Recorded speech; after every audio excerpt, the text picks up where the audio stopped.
സ്ത്രീകൾ പോകുന്നു പള്ളിയിൽ വരെ, സ്ത്രീകൾക്ക് ഫാമിലി സൗകര്യമുണ്ട്. നിങ്ങൾക്ക് എന്താ ജാറത്തിൽ നിങ്ങൾ എല്ലാ സൗകര്യവും ഏർപ്പെടുത്തി? അത് അള്ളാന്റെ റസൂലിന്റെ കാലത്ത് ഇങ്ങനെ ഒരു പോക്കുണ്ടോ?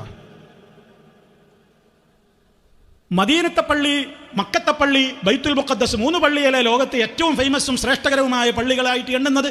അവിടെ അന്ന് മുതൽ ഇന്ന് വരെ പെണ്ണുങ്ങളുണ്ട്, ആണുങ്ങളുണ്ട്. ആൾക്കാർ പോകുന്നു. വേണമെങ്കിൽ പോയാൽ മതി, നിർബന്ധമല്ല. ആണുങ്ങൾ അത്ര നിർബന്ധമല്ല. പോയി നിസ്കരിച്ചാൽ അവർക്കും കൂലിയിട്ടും. ആണുങ്ങളെപ്പോലെ അവർക്ക് നിർബന്ധമാക്കിയിട്ടില്ല. അതിന് പ്രകൃതിപരമായ ചില കാരണങ്ങൾ സ്ത്രീകൾക്കുണ്ട്. അതുകൊണ്ട് അള്ളാഹ് അവർക്ക് ആണുങ്ങളെപ്പോലെ നിർബന്ധമാക്കിയിട്ടില്ല. പറ്റെങ്കിൽ പോയിക്കോ, നല്ലതാണ്. അവിടെ ജുമാ ഖുതുബ കേൾക്കുക, ദീന് പഠിക്കുക, അതിനൊക്കെയുള്ള സംവിധാനങ്ങളുണ്ടല്ലോ. അതൊക്കെ വലിയ കാര്യമുള്ള സംഗതികളല്ലേ. ഈ പെണ്ണ് പള്ളിയിൽ പോകുന്നത് ഹറാം, ഹറാം, ഹറാം. പെണ്ണ് വീടിൻ്റെ ഉള്ളിലായിരിക്കേണ്ടത്.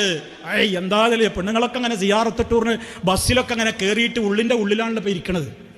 ജാറത്തിൽക്കാർക്കും പോവാം. കാരണം എന്താ? പെണ്ണുങ്ങൾ വന്നാലേ പെട്ടിയിൽ പണം നിറയുള്ളൂ. അങ്ങനെ ഐറ്റങ്ങൾ സാധുക്കളാ, വിവരമല്ലോ, എല്ലാം പറ്റിക്കാൻ എളുപ്പമാണ്. അതുകൊണ്ടൊരു പള്ളി ഉണ്ടാക്കിയിട്ട് ഉദ്ഘാടന ദിവസം പെണ്ണുങ്ങൾക്ക് പ്രവേശനം കൊടുക്കും. എന്താ? അന്ന് പെണ്ണുങ്ങളൊക്കെ കവറുമായിട്ട് വരണം. അപ്പം കവറിടാൻ നിങ്ങൾക്ക് പെണ്ണുങ്ങൾ പറ്റും.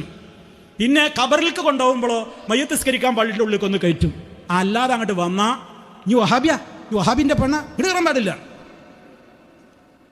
അങ്ങനെ ഉണ്ടോ? പെണ്ണുങ്ങൾക്ക് തന്നെ വലിയ പ്രയാസമായപ്പോൾ എങ്ങനെ ഇപ്പോൾ പെട്ടെന്നാണ് നടപ്പിൽ വരുത്തുക. അപ്പോൾ അവസാനം കണ്ടുപിടിച്ചൊരു പരിപാടി, യാത്രക്കാരായ സ്ത്രീകൾക്ക് നിസ്കാര റൂം ഇവിടെ സൗകര്യമുണ്ട്. പള്ളിയുടെ അപ്പുറത്ത് വേറെ റൂമുണ്ടാക്കി. അൽഹംദുലില്ലാ, അത്രയും നല്ലത്. കുറച്ച് കഴിയുമ്പോൾ അതാണ്ട് ഉള്ളിൽ കണ്ടായിക്കോളും. ചിലവൊക്കെ ചുരുങ്ങും. അത് നോക്കാൻ പിന്നെ വേറൊരാൾ.